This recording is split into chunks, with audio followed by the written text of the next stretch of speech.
Halo semuanya, jadi di video kali ini aku mau sedikit cerita atau sharing ke kalian tentang pengalaman aku di masa-masa TPB, lebih tepatnya TPB FTSL, yaitu Fakultas Teknik Sipil dan Lingkungan. Selama 1 semester, kita belajar apa aja sih, dan kita dapat dari apa aja, terus kegiatan-kegiatannya apa aja. Kenapa aku bisa cerita, bukan kenapa ya, jadi aku bisa cerita ini soalnya aku udah selesai masa TPB, dan aku akan ceritain dulu di semester 1 kita belajar apa aja, baru nanti next videonya aku akan ceritain di semester 2. Jadi yang pertama, kita itu 1 semester 6 bulan itu ada 18 SKS. Ada 4 SKS Fisika Dasar 1A, terus 4 SKS lagi Kalkulus, 3 SKS Kimia Dasar, dan 3 SKS Menggambar Teknik. 2 SKS-nya itu pengenalan komputer gitu lah, jadi kayak semacam komputasi. Yang benarnya itu pengenalan teknologi informasi. Nah, aku tidak lupa banget mau sebutin bahasa Inggris. Jadi ada bahasa Inggris juga, 2 SKS. Oke guys, jadi ini adalah video tambahan, jadi informasi tambahan. Oh, kalau misalnya kalian wondering kenapa bajunya ganti, karena ini adalah keesokan harinya. Jadi setelah aku edit, ternyata aku baru lihat kayak ada informasi yang kurang nih. Semoga informasi ini bisa memberikan manfaat lebih ke kalian. Kalau yang mau tahu, just keep on watch. Bahas dari fisika dulu kali ya, yang seru. Pertama-tama itu fisika tetap kurang lebih sama sih kayak kita masa-masa SMA, fisika dasar juga. Aku lupa sih detailnya itu belajar per babnya itu apa aja, cuma kita tuh ada praktikum. Karena aku itu Fakultas Teknik Sipil dan Lingkungan atau FTSL, jadi kita tuh dapat hari praktikumnya di hari Senin. Kalau misalnya fakultas-fakultas lain ada yang Selasa, Rabu, pokoknya itu semua tergantung fakultasnya. Untuk praktikumnya sendiri, fisika dasar itu ada gedungnya sendiri. Kalau misalnya kalian tahu, itu di seberangnya Oktagon. Kalau misalnya kalian main ke ITB, pasti kalian tahu sih. Praktikumnya itu gak terlalu ribet, baginya tuh per ruangan. Kalau misalnya di satu tempat, kalian tuh kumpul dulu. Minggu pertama cuma pengenalan doang, jadi nggak ada praktikum. Sekitaran 30 menit sih pengenalannya. Dan di fisika dasar juga lumayan banyak, ada 4 praktikum. Minggu sebelumnya itu kalian ada namanya tugas pendahuluan atau TP. TP itu biasanya soalnya cuma 5, yang kayak penerapannya di bidang atau fakultas kalian tuh apa, terus pertanyaan-pertanyaan singkat mengenai bab yang kalian praktikumin hari itu. Dibagi jadi beberapa kelompok, dibagi beberapa shift juga, jadi kalian tuh bisa cek nama kalian sama kelompok kalian di mana dan modul berapa aja yang kalian dapetin. Untuk banyaknya anggota sekitaran 8-10, aku lupa sih eksaknya berapa. Jadi kalian bisa akses di websitenya, di LFD, itu tuh ada nama kalian, nilai kalian, dan juga jam berapa absennya. Jadi kalau misalnya lewat sedikit dari waktu yang ditentukan, kalian dapat naik minus, dan kayak gitu-gitu. Jadi benar-benar transparan banget, kalian bisa lihat nilainya. Jadi dalam praktikumnya juga ada yang namanya pretest. Jadi pretest itu kayak semacam tes awal sebelum kalian mulai praktikum. Nah, untuk soalnya itu juga tergantung aspeknya. Bisa aja soalnya tuh di luar dari modul kalian atau gimana, pokoknya itu tergantung aspeknya. Bisa 3 soal, bisa 5 soal, bisa cuma 1 soal. Aku pernah bahas 1 soal. Dan itu kakak baik banget. Aku misalnya 19, kakaknya tuh berarti 18 sama 17. Jarang sih aku lihat yang 16, tapi ada juga, cuma nggak terlalu banyak.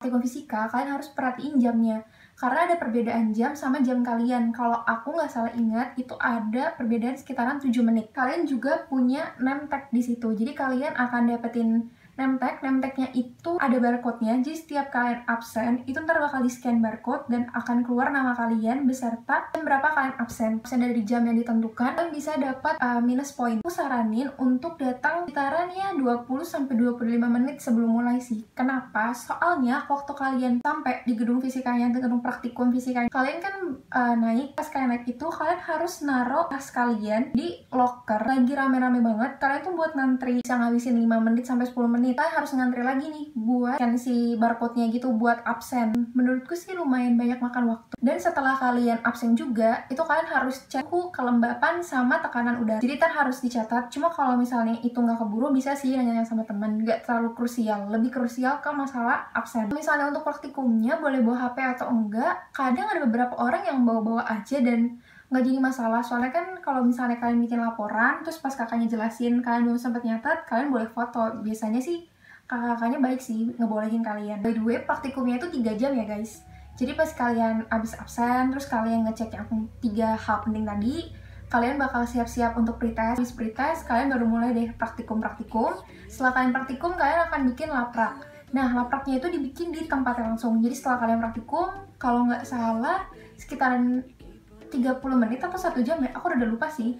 Pokoknya nanti dikasih tahu. Jadi waktu pengambilan data tuh udah habis. Jadi kalian langsung ngerjain si lapraknya. Nah, untuk tahu formatnya gimana dalam bentuk si laporannya nanti ada di websitenya. Jadi kalian bisa cek di situ. Dan itu langsung dikumpulin terus langsung dinilai. Dan kalau misalnya praktikum selanjutnya kalian bisa cek aja di bukunya nilainya udah berapa, dan komen dari kakaknya tuh udah semua diselesaikan di tempat itu.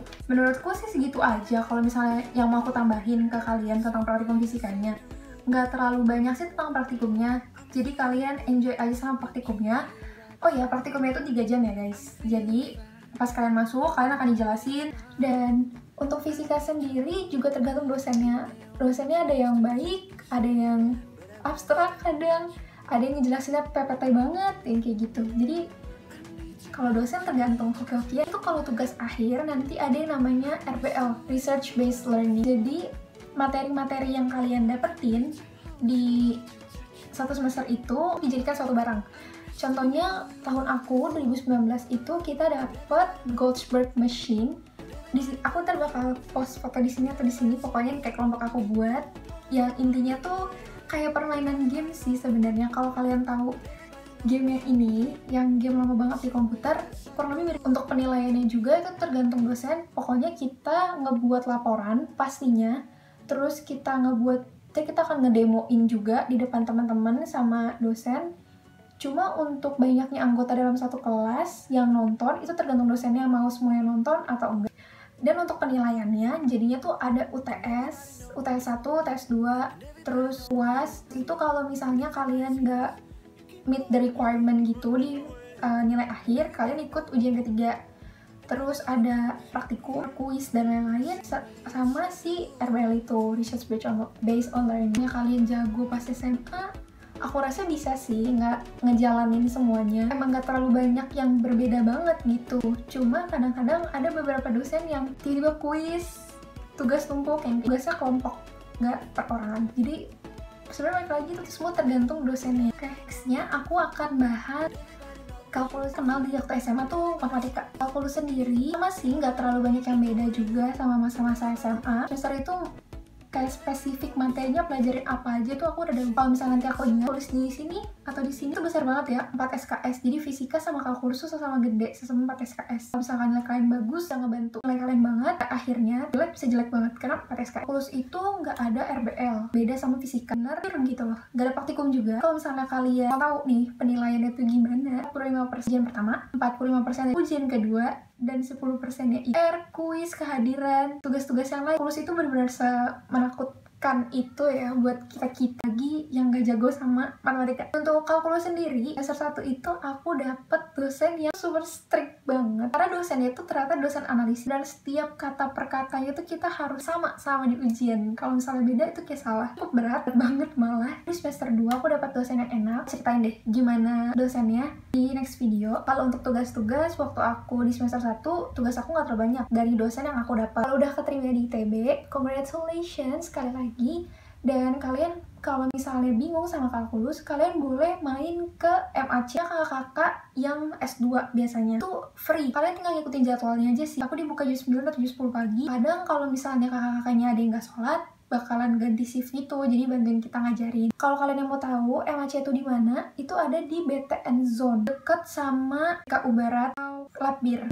Ujiannya itu cukup sulit, 7 soal, jadi ada 2 bagian, A sama B. Atau itu 7 soal yang mudah, yang 3 poin, itu 3 soal tapi beranak cucu 8 poin. Jadi pokoknya per totalnya itu ada 45. Jadi nilai kalian tuh kalau misalnya gak keluar kayak 90 gitu, enggak. Tapi keluarnya misalnya 31, 37, pokoknya semua dibuat per 45. Jadi lebih gampang kayak gitu. Pengalaman aku, kalau misalnya kalian yang gak paham, kalian gak usah yang sampai ngeles gitu sih. Soalnya personally, itu buang-buang duit. Kalian harus kayak bayar, lumayan mahal lah. Seenggaknya duitnya bisa kalian save, bisa bebas. Mau tiap hari kesana pun gak ada masalah. Yang penting jangan lupa absen. Belajar dari buku, itu tuh udah lengkap banget. Kalau misalnya kalian yang gak suka sama keramaian, mungkin pas dia MAC pada rame, kalian bisa belajar di Purcell gitu.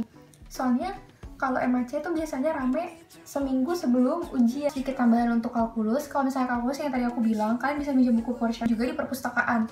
Nah, setelah kalian pinjam di perpustakaan, kalau untuk perpanjangnya itu bisa online, jadi kalian nggak perlu datang ke tempatnya. Penting jangan lupa untuk perpanjang, kalau nggak kalian bisa kena denda. Dan untuk MAC sendiri, kalian juga bisa ke sana setiap hari, jadi nggak apa-apa banget. Kakak-kakaknya tuh jelasinnya juga seru-seru, cuma tuh tergantung kakaknya sih tipe ngajarnya tuh gimana. Untuk kimia dasar sebenarnya tuh nggak terlalu beda jauh juga, tetap masih kurang lebih lah sama waktu kalian SMA. Tapi kalian sering denger sih beredar rumor-rumor yang bilang kimia itu kayak kimia SMA, tapi pas ujian soal olimpiade aku nggak 100% benar, tapi nggak salah juga. Dan memang soalnya tuh kayak mind blowing banget. Itu kalau misalnya belajar kimia dasar, kalian jangan cuma kayak menghafalkan soalnya itu bakalan kayak gimana. Kimia ujiannya itu lebih ngutamain ke konsepnya. Jadi kalian benar-benar harus paham konsepnya, mau soal dibolak-balik kalian tetap paham gitu. Nah, cuma untuk praktikumnya itu nilainya nggak dikasih tahu. Jadi kalian kayak kerjain, tiba-tiba nanti kalian pas hasil nilai akhir udah langsung keluar nilai praktikum kalian berapa kayak gitu. Jadi nggak pernah dibocorin. Di fisika itu pre-test, kalau di kimia itu post-test. Jadi kalian praktikum dulu, kalian bisa pas praktikum kan itu ada yang absen. Nah, di absen itu tinggal kalian balik, itu tuh biasanya ada nilai-nilainya berapa, cuma nggak semuanya mau ngisi kayak gitu. Jadi mereka kakak sepertinya abis nilai langsung dikirim filenya, tapi nggak ditulis di kertas absennya itu. Untuk praktikumnya juga itu dibagi jadi 3 sesi, pagi, siang, sore, dan di setiap sesi itu jadi 2 lagi. Jadi ada yang lantai 1, ada yang basement. Kelompok itu punya warna masing-masing. Warnanya itu untuk apa? Warnanya itu untuk warna sampo jurnal kalian dan juga warna nemtek kalian nanti. Misalnya kalian di kelompok H, di kelompok H itu warna hitam, berarti nanti sampo jurnal kalian itu akan warnanya hitam dan juga nemtek kalian. Misalnya untuk bukunya tuh nggak harus seragam seperti yang dijual di lab kimianya. Kalian bisa pakai buku, misalnya buku spiral atau enggak bikin sendiri bukunya, nggak masalah, yang penting kalian samain aja sampulnya. Jadi pas kalian masuk ke ruangan praktikumnya, tuh kalian kumpulin tuh bukunya di situ sesuai dengan warna-warnanya, dan juga kalian bakal ngumpulin lapraknya. Kalau misalnya udah praktikum kedua, diselipin aja di bukunya. Terus nanti kalian kumpulin bukunya, kalian duduknya itu nggak usah sesuai kelompoknya, karena itu masih penjelasan dari pimpraknya. Kalian baru dia balik ke kelompok kalian, tempat duduk sesuai dengan kelompoknya. Di situ nanti ada kakak-kakak aspraknya. Oh iya, aku juga punya foto praktikum teman-temanku. Kalau misalnya nanti ada, aku akan insert video atau fotonya. Cuma kalau misalnya nggak ada, ya udah gitu. Misalnya di fisika kan ada tugas pendahuluan. Kalau kimia tuh biasanya ada jurnal. Jadi kalian kayak harus kayak beli buku. Jadi bakalan dijelasin tuh kalian belajar apa aja. Nah, selama kalian dijelasin kurang lebih 10-15 menit, aspraknya itu bakalan ngenilai si jurnal kalian. Jadi langsung dibagiin dan kalian bisa langsung mulai praktikum. Kayak gitu. Aku dijelasin sebelumnya. Praktikumnya itu 4 jam. Jadi kalian kayak praktikum, terus nanti ada sesi review sama kakaknya. Sesi review gitu fleksibel sih waktunya, tergantung kalian praktikumnya udah selesai atau belum. Kalau misalnya untuk post-test, soalnya tuh nggak terlalu banyak. Masih terkait kok sama apa yang kalian praktikumin di hari itu. Oh iya, by the way, kalau untuk jam kimia itu juga lebih cepat. Cepatnya itu kalau nggak salah 3 menit. Jadi kalau fisika itu 7 menit, kimia itu 3 menit. Kalau aku nggak salah ingat, atau aku kebalik ya, aku udah lupa sih. Cuma mungkin nanti akan diubah lagi jamnya kah atau gimana, aku nggak tahu. Cuma kalian harus perhatiin sama jam aja kalau misalnya tiap praktikum. Kalau misalnya di setiap lab itu waktunya suka beda-beda. Itu ntar juga bakal ngaruh ke nilai kalian. Kalian tuh harus pakai kaos kakinya itu yang tinggi gitu loh. Yang pokoknya kaki kalian itu nggak boleh kelihatan kulitnya. Karena apa? Takutnya cairan-cairannya itu nanti tumpah-tumpah dan kenain ke kalian, itu bakal berbahaya. Dan lebih disaranin untuk pakai sepatu. Misalnya untuk praktikum fisika itu nggak apa-apa sih, setahu aku. Nggak harus kaos kakinya nutupin semua kulit. Jadi sedikit lebih fleksibel. Cuma untuk pakaian, kalau misalnya praktikum fisika itu wajib untuk pakai kemeja. Kalau praktikum kimia, aku kadang-kadang suka lihat teman-temanku pakai kaos sih. Cuma mungkin buat teman-teman yang berhijab, kan kalian ketutupan juga sama hijabnya, dan nggak akan sampai dicek, diangkat-angkat kayak gitu, enggak. Jadi kalau misalnya kalian berhijab dan pakai kaos, aku praktikum fisika sama kimia, pasti kan kalian berpikir, mungkinkah harinya beda gitu, kalau misalnya kalian belum tahu gitu ya. Jadi buat selang-seling, minggu pertama fisika, minggu kedua kimia, atau bisa kebalik sih, aku udah lupa ya, yang pertama yang mana gitu. Sama sih, ujian 1, ujian 2, terus praktikum juga, Tapi kimia nggak ada RBL ya guys. Tergantung dosen sih. Ada dosen yang juga ngajar PPT banget, ada yang nggak PPT banget gitu. Terus ada yang ngasih tugas, ada yang dosen yang suka cerita. Mau masuk ke teknik lingkungan, atau teknik sipil, atau kelautan, biasanya di teknik lingkungan itu kimianya sih yang lebih diutamakan gitu loh. Jadi lebih banyak kimia daripada fisika dan lain-lain. Cuma balik lagi sih, itu tergantung kalian mau pilih apa gitu. Kalau kimia itu by the way pakai bukunya Brady. Jadi fisika itu pakainya Halliday, kalau kalkulus pakainya Purcell, kalau kimia pakainya Brady. Jadi itu 3 buku atau 3 kitab suci anak ITB. Karena itu benar-benar paling terpercaya gitu loh. Jadi kalau misalnya kalian masih masa-masa TPB, pasti kalian bakalan direkomendasiin sama kakak tingkat ataupun teman-teman sepantaran kalian yang udah ITB garis keras. Pasti kalian gak bakalan asing sama namanya buku Viwiki, Medco, sama Cempro. Yap, sesuai namanya. Viwiki itu adalah buku fisika dasar. Cempro itu chemistry. Medco itu matematika kalkulus. Untuk bukunya sih harganya 40.000. Pre-order dulu kayak headline-nya lah, terus bisa transfer, bisa on the spot. Kemarin kan aku udah ngomongin tentang 3 buku. Kalau misalnya kalian beli buku Cempro itu bakal ada sepaket sama jas lab, name tag, stiker, sama ada yang kacamata lab gitu loh. Nah, kalau misalnya untuk kacamata lab, itu menurut aku selama 1 tahun praktikum dan menurut kating-kating itu nggak terlalu dipakai. Cuma kalau misalnya kalian mau beli, ya tidak ada masalah gitu. Bebas aja, fleksibel. Jas lab juga nggak harus jas lab yang berlogo ITB. Kalian boleh pakai jas lab dari SMA punya, atau beli di luar, atau bahkan jahit sendiri, itu bebas. Name tag-nya itu standar sih ya, kayak yang di klip gitu. Terus ada kotak putih, kertas putih gitu buat nama. Tapi juga jarang sih, nggak terlalu sering dipakai untuk setiap praktikum. Mungkin praktikumnya itu bakalan pakai masker atau kacamata labnya itu mungkin di semester 3 atau 4. Aku juga nggak tahu karena aku belum ngejalanin. Cuma untuk di TPB itu nggak dipakai. Aku akan ngasih tahu informasinya semasa TPB aja karena itu yang baru aku jalanin.